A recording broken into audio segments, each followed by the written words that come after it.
Good morning! It is January the 1st, 2020. This is my Audi A6 3-liter bi TDI. That's a twin turbo diesel. We're in Featherston, home of the Rimutakas, and we're gonna go for a little ride.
Car is a GT car, but you know, Audi's Quattro all-wheel drive, as much as it does have a decent amount of understeer, the torque in this motor is able to actually come and pull you through when you drop a gear and get back on it. It's quite nice, and I mean, all the luxury of an Audi and the power with this car being tuned, it's just perfect. You know, when I was a young man, my grandfather would always chastise me. He was a classic car mechanic, and I always wanted to put a big V8 in a little tiny car. He would always tell me the merits of a 289 in the Mustang as opposed to a 427, and as a young man, it's Mo Power, baby, to quote James Pumphrey from Donut. But Mo Power isn't always the solution. I mean, you can overpower your chassis, and then in all reality, you start losing. It's the law of diminishing returns. You put too much into a car, and it just becomes unusable. I think cars like the Porsche GT3 RS, Cayman GT4, Audi R8, the Huracan, I mean, the list goes on and on, where they've just found that perfect ratio. I mean, people go out and they supercharge them, they twin turbo them, and in all reality, they make the cars unusable. It's Mo Power isn't always Mo Better.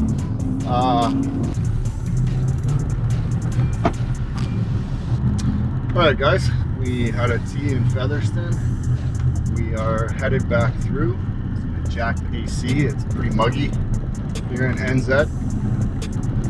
So I tried on our run through to tell you guys about the car. It was harder than I had anticipated. So the car is a 2015 Audi A6 bi TDI. So it's got their 3-liter V6 twin turbo diesel.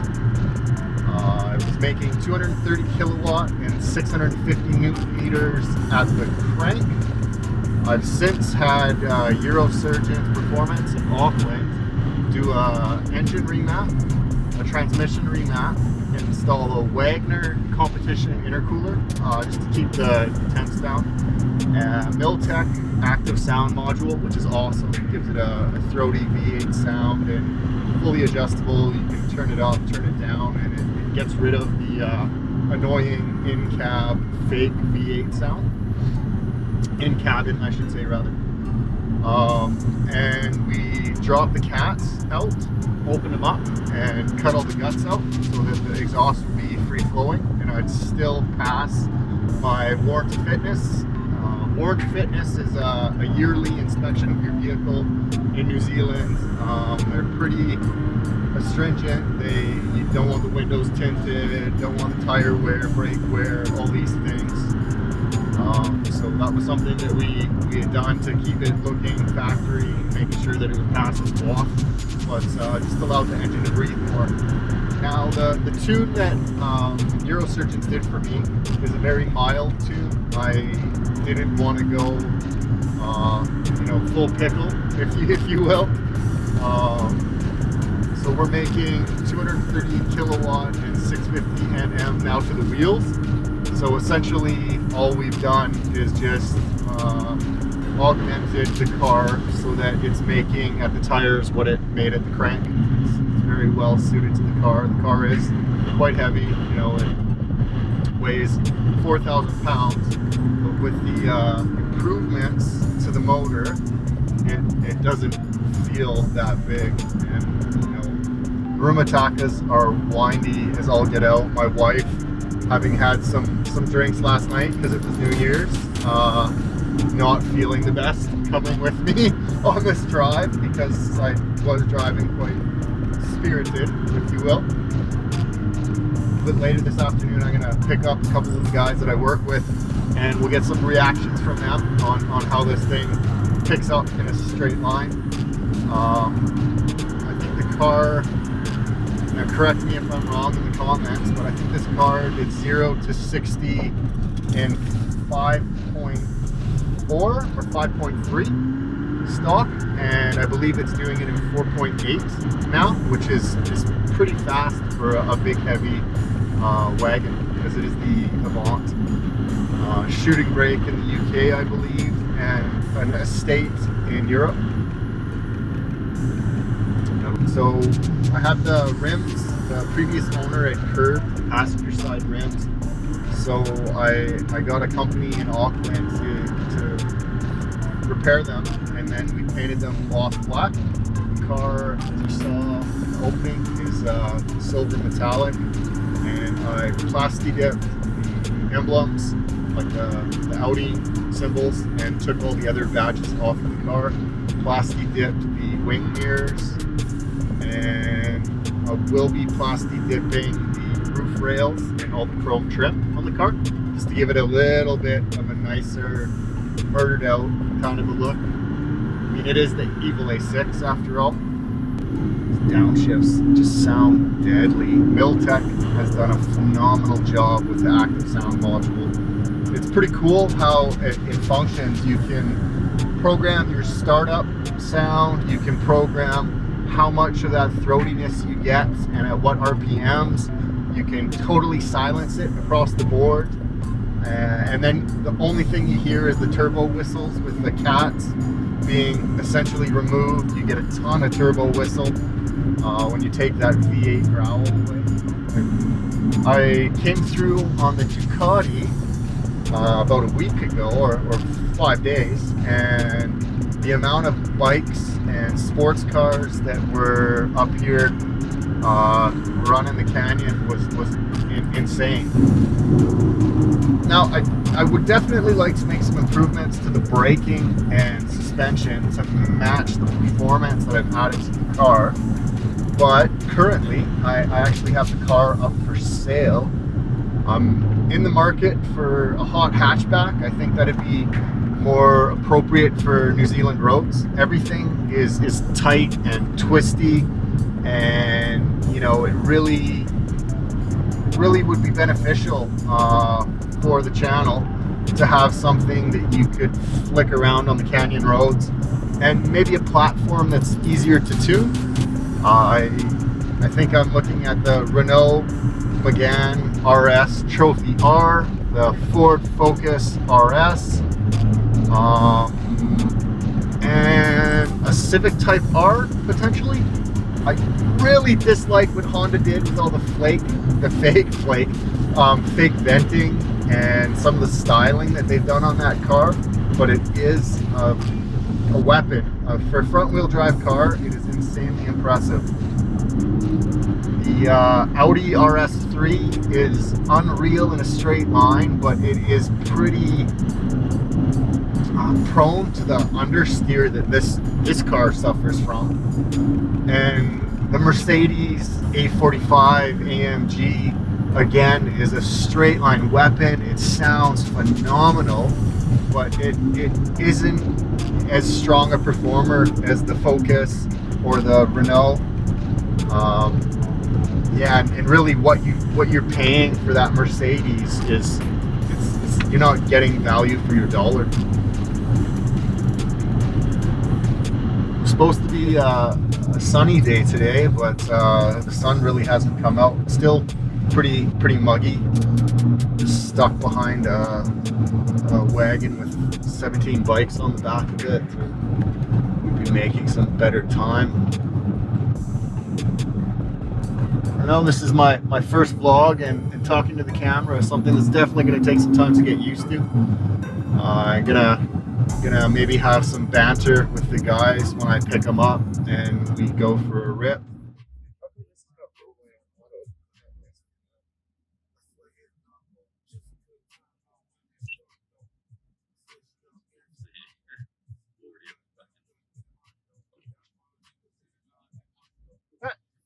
Yeah, oh yeah, we're all good. Oh no, I just there's nowhere to pull over when I pulled onto the road. Yeah. Okay.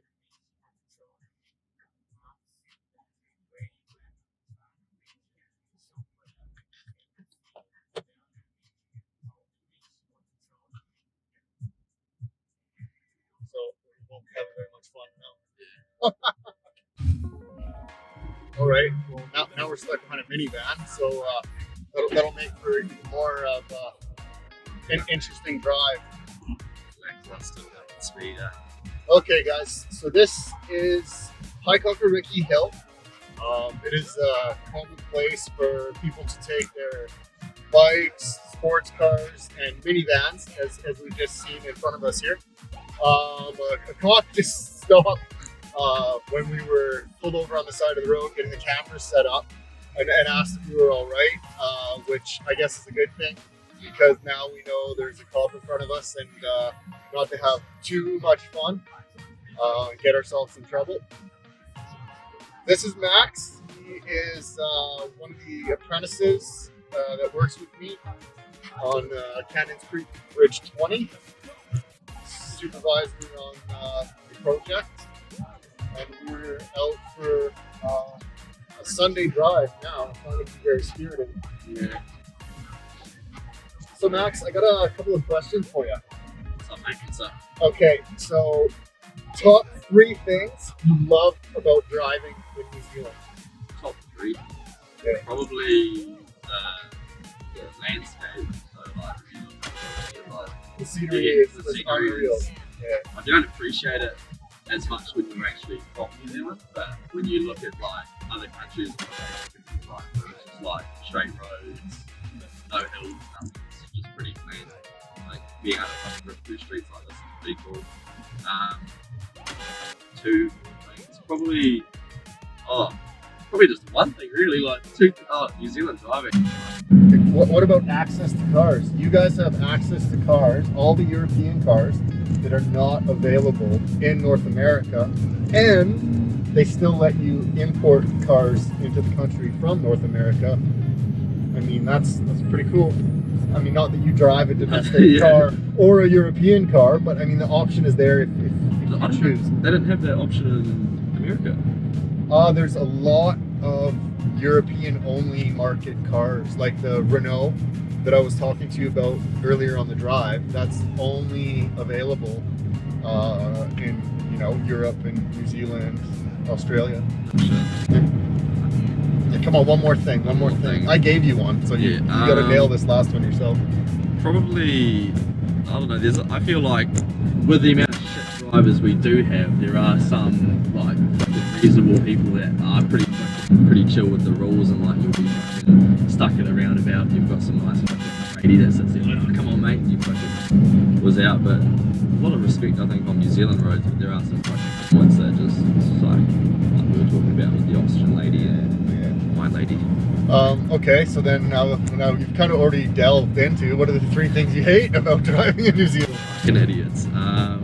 Yeah, people that don't know the rules really, like just set my full license and passed it, which was pretty cool. But I had to know like everything about the fucking road, and now when I'm driving you can see all the people that have probably got their licenses 40 fucking years ago and they don't know the rules. Like, I think we should have a system where they can refresh, not actually sit the test again, but like just have a refresher probably to like, get people up to date with the rules, because it changes quite a bit. Wow, that was close. That was really close. Okay, narrow road. Yeah, narrow roads. That is actually a good point. We do keep some narrow roads where like you can't stay in your lane because there's so much curving, crossover. Well, I've had a few near misses. I had one last weekend actually. I hit my license plate back end of tow bar. The old brake test at a fucking roundabout because he got shell shocked and I did the old slam my brakes and I just slowly smacked into his bull bar with my license plate. I was real lucky. But two more things that I don't like is probably the authorities really like there's so many of them. Yeah, like you want to have a fucking bit of fun and like yeah, it's illegal, but like you can't really get away with it in most places because it's so strict.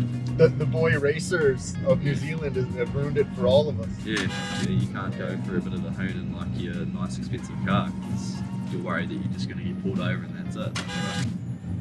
And so the law of the land is in New Zealand, if you're caught at a speed over 40k over, you can lose your license and lose your car as long as it's deemed racing, correct? Yeah.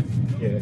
So if you were just speeding by yourself, you'll just lose your license. But if they think that you or can quote unquote prove that you were racing someone, they'll take your vehicle and impound it, and you will not get it back, regardless of if the bank owns it or it's on finance or any scenario. They just seize the vehicle. And pretty intense. I think there's similar laws in North America. I know in Canada, but you're required to be traveling at a rate of speed much higher. I think it's 60 kilometers over the posted speed limit, and they can take your vehicle. Know that there is a cop in front of me, and I am not going to get a ticket today. Even though getting a ticket makes for great YouTube content. Great YouTube content. Yeah. I think there's a lot of channels that have made it because of the frequency with which they get pulled over by law enforcement, but this isn't one of those channels. You see the videos where the cop knows the person as well, like, oh, it's you again. At the end of the day, the cops are just people, just like you or I, and people make mistakes or people have a rough day.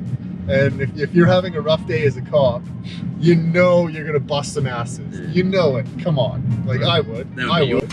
Yeah, I would bust asses all day long. I mean, I cracked the odd skull on a construction site. Seeing the sad, miserable insult in the car as you pull up behind them. But yeah, I don't know. I think that a lot of people should probably educate themselves, and especially if you're a YouTuber, a vlogger that you know drives cars too fast, you should read through and know the law back to front, front to back, so that when you do get pulled over for driving too fast, that you are educated and know what you can and can't do, and know what the cop can and can't do.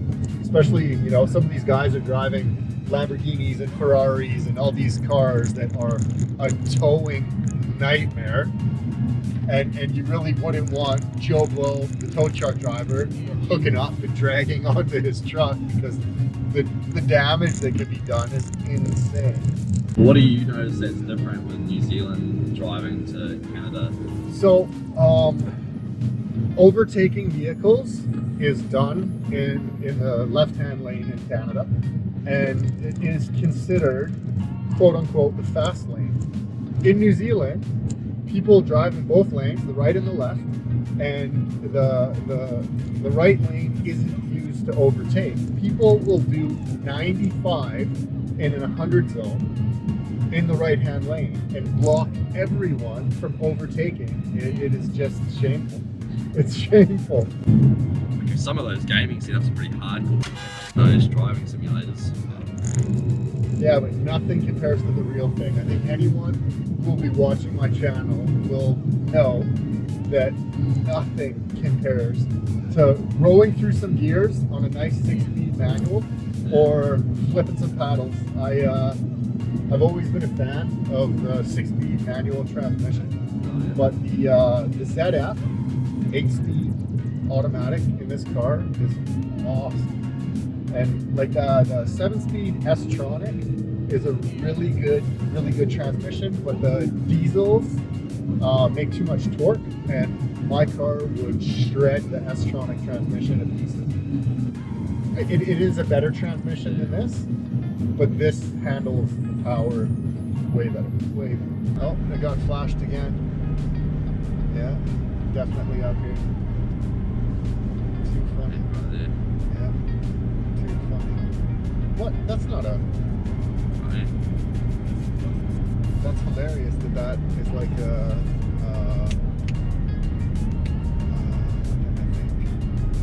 like an American cop car. Oh yeah, that one. That was like a chef's car. Yeah. Where did you think was the ceiling for like car production? Like we were talking about Tesla before. Like, did you believe that was possible whenever it was like 20 odd years ago, 30 odd years ago when you were young? Like, honestly, I knew that when we finally did electrify cars, that they would be unreal. I just didn't think that we would be here now, and I didn't think that they'd be semi-autonomous. Full autonomy is still probably five to 8 years out, where they can completely drive themselves with no intervention whatsoever. Because when you think about driving, it is quite complex. Taking in all the data and then, you know, making decisions based on that data, and then executing what you're gonna tell the car to do with your driver's inputs. You know, having a system that safely does that, we're just not there. You know, Porsche has their Taycan Turbo S, even though it is an electric car. Unreal. Makes a Tesla look a little bit stupid when it comes to like actually handling, because I don't think that a sports car is what Tesla was really trying to build. No. I think it was just a platform to show where they were at with the design and the technology. And so, you know, Porsche has built the Taycan with the thought of it being a GT car, a Grand Tourer that could, you know, run a canyon road and be like a weapon that you can just left and right and up and down and off camber turns, and it just eats it all up. It's really cool. So I haven't had the chance to test or be in an electric car yet, like test or anything. I haven't experienced it. Oh, you have to. You need to, the Model 3 Performance. Yeah. You should book a test drive. Well, you see like the videos of all the people get like fucking launch back into their seat. Like, you go, is that actually real? Like, is that what's gonna happen? Yeah. A weird feeling.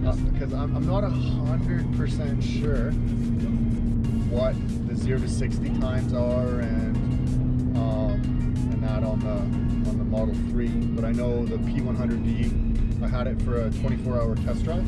Oh yeah. And wow, just wow. Yeah, weird experience. It is, because you are going. Yeah. Like this, because it's got 2 turbos, it's got lag. Yeah. And so when I'm at it like thinks for a second, and then it's like, okay. Yeah. And then it goes. That electric, it just, the minute that you push the accelerator, you're gone. Yeah. Because electricity is so fucking fast, Well, like. With an electric motor, you get 100% of your torque at 0 RPM.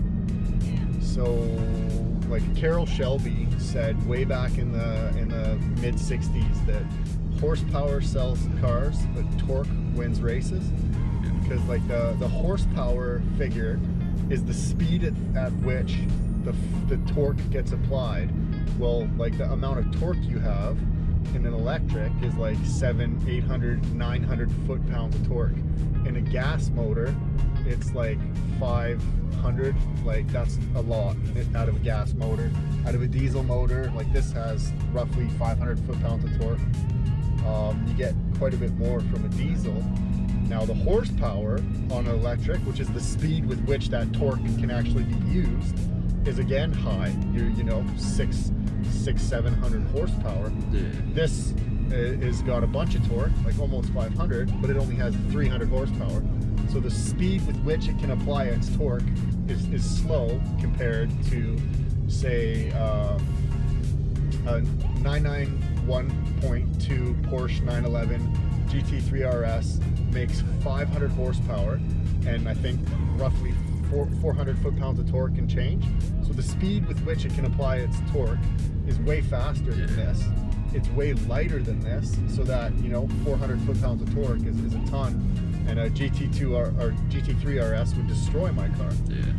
Now the electric would destroy the Porsche as bad as the Porsche would destroy the Audi. Yeah. It's crazy how it all works. So my brother got a like in his first car maybe 3 weeks ago. And it was Your twin brother. yeah, fucking WRX Subi, fucking boy racer turbo. Like, a few things and that. It's weird, yeah, because I never experienced like the delay in turbo. Yeah. So I've got the V6 where there's like a little bit of delay, but it still kicks in pretty quick. With the turbo, you're sort of and then just, oh shit, it takes off. It's fucking car's loud, eh? Like the WRX has got some noise to it, but it just doesn't look very good. No, It's just the most pulled over, most stolen car in New Zealand, I think, or the world. yeah. It's funny though, like I had a 2001 Subaru Legacy twin turbo estate, and that car was the, I think, second most stolen car in New Zealand behind the WRX. Yeah. Because they're so fast and they're so light, and so people just steal them to go for a hoot, and they don't care what they are doing.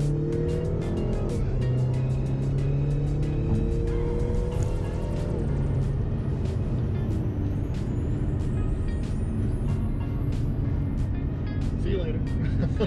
Goodbye, other people. Good evening, guys. YouTube is hard. There have been a lot of learnings in the last 2 days making this video for you. Mics have not cooperated, apps have failed, the weather has been terrible, but nothing worth doing is easy. It actually has been quite fun making this video for you guys. I want to just thank Max for coming along for a drive. I had a blast having a chat with him. It's good to get together with people you work with outside of work. And you can follow me on Instagram at The Gentleman Race. You've made it this far. I think you should like and subscribe and see what we're going to be up to next week.